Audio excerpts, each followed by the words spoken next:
Praise the lord. క్రీస్తులోనికి మారుట అనే ఈ ఆధ్యాత్మిక కార్యక్రమానికి తిరిగి మీ అందరికీ స్వాగతం. గత కొన్ని ఎపిసోడ్లుగా మనం దేవునిలో బలపడుతూ ఆయన రూపంలోనికి మారడానికి మనం ప్రయత్నం చేస్తుండగా పరిశుద్ధాత్మ మనకి సహాయం చేస్తూ వస్తుంది. ఈ రోజు మరి ఒక ప్రాముఖ్యమైన అంశాన్ని మనం ధ్యానం చేద్దాం. ఈ క్రీస్తులోనికి మారడంలో మన వంతు మనం ప్రయత్నం చేస్తున్న సమయాల్లో మరొక విషయాన్ని మన జీవితంలో మనం ప్రారంభించాల్సిన అవసరం ఉంది. అదే పాపాన్ని జయించడం, ఓవర్కమింగ్ ద సిన్.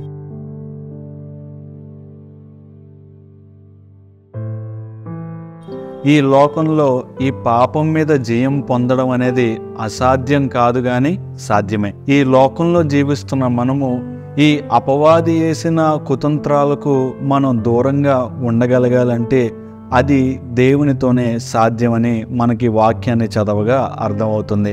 మనం యేసు ప్రభు యొక్క జీవితాన్ని చూస్తూ మనం ఈ పాపాన్ని ఎలా జయించాలో మనం ధ్యానం చేద్దాం. కొరింథీయులకు రాసిన మొదటి పత్రిక 10వ అధ్యాయం 13వ వచనంలో ఇలా ఉంటుంది: సాధారణంగా మనుషులకు కలుగు శోధన తప్ప మరి ఏది మీకు సంభవింపలేదని దేవుడు నమ్మదగిన వాడు, మీరు సహింపగలిగినంత కంటే ఎక్కువ ఆయన మిమ్మల్ని శోధింపనీయుడు. అంతేకాదు, సహింపగలుగుటకు ఆయన శోధనతో కూడా తప్పించుకున్న మార్గమును కలుగచేయండి. మనం ఈ వాక్యాన్ని గమనించగలిగితే ఒక సాధారణ మనిషి ఎటువంటి శోధనను ఎదుర్కొంటాడో క్రైస్తవంలోనికి వచ్చినప్పుడు కూడా మనం అటువంటి శోధనని ఎదుర్కొంటాం. ఉదాహరణకు, మన రక్షణ పొందలేనప్పుడు మనం టీవీ బాగా చూస్తూ ఉండేవాళ్ళం, మనం ఫోన్ బాగా యూజ్ చేస్తూ ఉండేవాళ్ళం. కానీ రక్షణ పొందిన తర్వాత కూడా అదే విషయంలో మనకి శోధన వస్తూ ఉంటుంది. అటువంటి సమయంలో మన పాత జీవితాన్ని పక్కన పెట్టి మన రక్షణ పొందాం. ఇది లోకానుసారమైన జీవితం కాబట్టి ఈ టీవీని మనం వదిలిపెట్టాలి, మనం రక్షణ పొందాం, మనం దేవుని రక్తంలో కడగబడ్డాం గనక ఇది నేను సహింపగలను, ఇది సహించలేనంత శోధన ఏం కాదు, ఈ టీవీని పక్కన పెట్టగలను అని నీ హృదయాన్ని ప్రేరేపించగలిగితే ఈ వాగ్దానాన్ని బట్టి నేను సహింపలేనంత శోధన ఆయన నాకు పెట్టడని నీవు నేను అనుకోగలిగితే మనం ఖచ్చితంగా శోధనని జయించగలం. పైగా ఆయన ఇందులో మనకిచ్చే వాగ్దానం చూస్తారా ఒకసారి, ఆయన శోధనతో కూడా తప్పించుకున్న మార్గమును కలుగచేయను. చూడండి, ఆయన మనకి ఏదైనా పరీక్ష పెట్టినప్పుడు, ఏదైనా శోధన పెట్టినప్పుడు అందులోనే ఆయన తప్పించుకున్న మార్గాన్ని కూడా పెడతాడు. టీవీ చూడాలి అనే ఆశ కలిగినప్పుడు ఆ టీవీ చూడకుండా ఉండే మార్గాన్ని కూడా ఆయన మనకి తెలియచేస్తాడు. ఒక టీవీ ఉదాహరణలోనే కాదు, రోజు వారి జీవితంలో మనం చేసే పాప సమయాల్లో, మనం ఆలోచించే విధానంలో, మనం దేవునికి దూరం అయిపోతున్న సమయాల్లో మన పాపాల్ని మనం జయించడానికి కావలసినది దేవుని యొక్క మార్గం. మరి ఆ దేవుని మార్గం ఎలా వస్తుంది అని మనం ఆలోచించగలిగితే యోహాను మొదటి పత్రిక 1వ అధ్యాయం 9వ వచనంలో ఇలా ఉంటుంది: మన పాపాలు మనం ఒప్పుకొనిన ఎడల ఆయన క్షమిస్తాడు. మన పాపాలు కానీ, ప్రభువా నేను ఇక మీదట టీవీ చూడను, ఈ టీవీ ద్వారా నేను పాపిగా మారిపోతున్నాను, చెడువే ఎక్కువ తీసుకుంటున్నాను తప్ప మంచి తీసుకోలేకపోతున్నాను ప్రభువా అని మన పాపాలు ఆయన పాదాల యొద్ద విడిచిపెట్టగలిగితే ఆయన సహాయం చేసే దేవుడు గనుక ఆయన మనల్ని ఖచ్చితంగా క్షమిస్తాడు. చాలామంది ఇలా అడుగుతూ ఉంటారు, టీవీ ఎందుకు చూడకూడదండి, టీవీలో మంచే కదా నేను తీసుకుంటున్నాను అని మీరు నన్ను అడగగలరు.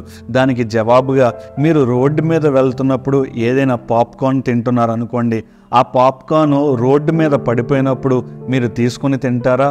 అక్కడ ఏదైనా విసర్జన సంబంధించినది ఏదైనా ఉన్నప్పుడు మీరు పక్కనే పడిన ఆ పాప్కార్న్ని తినగలరా? తినలేము కదా. ఒక డస్ట్బిన్లో నేను ఒక మంచి బిర్యానీ పార్సిల్ చేసి దాన్ని నీట్గా ప్యాక్ చేసి డస్ట్బిన్లో కప్పి పెట్టాను అనుకో, మనం వెళ్ళి తినగలమా? ఎందుకు తినలేము? ఎందుకంటే అక్కడ చెత్త ఉన్నది కాబట్టి ఆ చెత్తలో నుండి మనం మంచి తీసుకోలేం, ఆ డస్ట్బిన్లో నుండి మనం మంచి తీసుకోలేం. అలానే టీవీ విషయంలో మన రోజువారీ జీవితంలో ఎక్కువ శోధన ఎక్కడ పడతామంటే మనం టీవీ విషయంలో, ఫోన్ విషయంలో, ఈ యూట్యూబ్ విషయంలో, ఈ సోషల్ మీడియాకి సంబంధించిన ప్రతి విషయంలో మనం ప్రతిరోజు శోధనను ఎదుర్కొంటూనే ఉంటాం. మనం సహించగలిగేంత శోధనే మనకు వస్తుంది. దాన్ని జయించాలంటే ఇప్పుడు ఆ డస్ట్బిన్లో ఉన్న ఆ బిర్యానీని ఎలాగైతే తీసుకోలేమో, మనం కూడా ఈ టీవీలో ఉన్నదంతా చెత్తగా మనం ఆలోచించగలిగితే ఆ టీవీలో ఉన్న మంచి మనకి సరిపోదు. మనకి మరి ఆ మంచి తీసుకోవాలంటే ఈ వాక్యం దగ్గరికి రావాలి. ఈ వాక్యంలో ఉన్న మంచి తీసుకుంటే చాలు.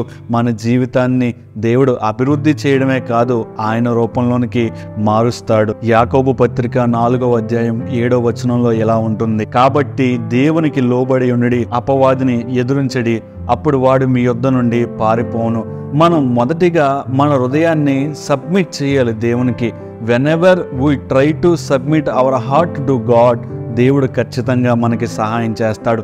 మనం హృదయాన్ని ఆయనకు మనం అప్పగించి అపవాదిని ఎదిరించగలిగితే ఈ టీవీ మనకి లెక్కేం కాదు, ఈ పాపాలు జయించడం మనకి పెద్ద లెక్కేం కాదు. ఈ రోజు వారి జీవితంలో మనం తెలుసో తెలియకో చేసే ఈ పాపాలన్నింటినీ జయించాలంటే ఈ వాక్యం ఒకటే మనకి ఆధారం, ఈ ప్రార్థన ఒకటే మనకి ఆధారం. పాపం చెయ్యాలనే ఆలోచన కలిగిన ప్రతిసారి ఈ వాక్యాన్ని ధ్యానించండి. ఈ వాక్యంలో చెప్పబడినట్లుగా మనం ఏదైతే సహించగలమో అంతవరకే శోధన మనకు వస్తుంది. ఆ సహింపగలిగే శోధనలో మనం పడిపోకుండా ఉండునట్లు ఈ వాక్యాన్ని రోజు ధ్యానించండి. ప్రార్థనలో దేవునిలో ఎదగండి. ఆయన ఖచ్చితంగా సహాయం చేస్తాడు. చిన్న ప్రార్థన. మమ్మల్ని అతిమికిలిగా ప్రేమించిన తండ్రి, నీ ఉన్నతమైన నామానికి వందనాలు. వాక్యం ద్వారా మాట్లాడో, నీ రూపంలోనికి మారాలంటే ముఖ్యంగా మేము మా పాపాలు ఒప్పుకొని మేము సహించగలిగే అంత శోధన వస్తున్నప్పుడు ఆ శోధనను సహించి మేము ఈ పాపానికి దూరం అయిపోయినప్పుడు మేము పరలోక రాజ్యం రాగలము. మీరు మమ్మల్ని క్షమిస్తారు గనుక ప్రభా, ఈ రోజు నుంచి పాపాన్ని జయించటకు మీరే సహాయాన్ని అనుగ్రహించమని యేసు నామమున అడుగుచున్నాము తండ్రి. ఆమేన్. Praise the lord.